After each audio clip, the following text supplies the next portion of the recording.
Hello, and welcome back to the channel. Today, let's look into the life of William Wilberforce, one of the most inspirational Christian leaders in history, a man whose faith fueled his fight to end the transatlantic slave trade and transform British society. William Wilberforce was born on August 24th, 1759, in Hull, England, into a wealthy merchant family. A gifted speaker and a man of influence, Wilberforce entered the British Parliament at the young age of 21. At first, he lived a life of privilege, ambition, and social pleasure, indulging in the aristocratic lifestyle of late 18th century Britain. However, everything changed during a long trip through Europe in 1785, when he experienced a deep spiritual awakening. Influenced by the Christian writings of Philip Doddridge and the companionship of Isaac Milner, Wilberforce found himself gripped by the teachings of Jesus Christ. He described this transformation as a time of deep conviction, writing in his journal that he now saw life through the lens of eternal purpose. Wilberforce didn't withdraw from politics, like many newly converted Christians of the time.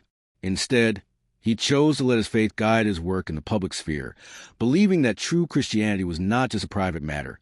It had to impact society. In 1787, Wilberforce met Thomas Clarkson and other abolitionists who shared horrific evidence of the transatlantic slave trade.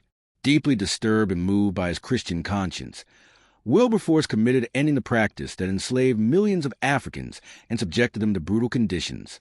He knew this would not be easy. At the time, the slave trade was deeply entrenched in the British economy, supported by powerful business interests and popular opinion. But Wilberforce believed that slavery was a moral outrage, a sin that had to be repented of at a national level.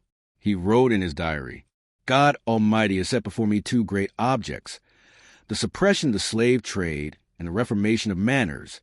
Backed by fellow Christians like Hannah More, John Newton, a former slave trader turned pastor who wrote the hymn Amazing Grace, and a network of passionate reformers, Wilberforce began the fight.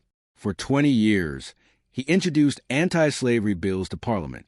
Each time, he faced rejection, ridicule, and powerful opposition. Yet, he remained unwavering, relying on prayer, strategy, and persistence. His speeches were filled with passion and conviction, calling the British Parliament to conscience. Finally, on February 23, 1807, after decades of effort, the House of Commons passed the Abolition of the Slave Trade Act by an overwhelming majority. Parliament broke into spontaneous applause, a rare event, when a vote passed. But Wilberforce didn't stop there. He continued fighting for the abolition of slavery itself in the British Empire. Year after year, he advocated for justice until his health declined. On July 26, 1833, just 3 days before his death, Wilberforce received news that the Slavery Abolition Act had passed in Parliament, freeing over 800,000 slaves in the British colonies. He died in peace, having seen the fruit of his life's work.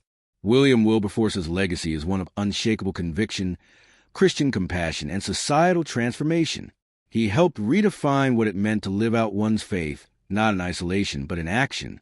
He also championed dozens of other causes: education reform, animal welfare, prison reform, and the promotion of Christian morality in public life. He co-founded the British and Foreign Bible Society and the Church Missionary Society, believing that spreading the gospel and doing justice went hand in hand.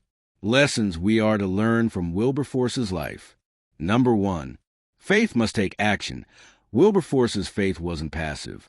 It propelled him to challenge one of the greatest injustices of his time. Number 2. Persistence matters. He endured repeated failure and opposition, but kept fighting for what was right. Number 3. Use your platform for good. He recognized his influence as a politician and used it to be a voice for the voiceless. Number 4. God honors obedience. Though the path was hard, Wilberforce trusted that God had called him to a purpose greater than himself. A closing thought. Wilberforce once said, "You may choose to look the other way, but you can never say again that you did not know." In an age of complacency, his life still speaks. It reminds us that one person, fully surrendered to God, can shake the conscience of a nation and change the course of history. Subscribe for more. Love aways.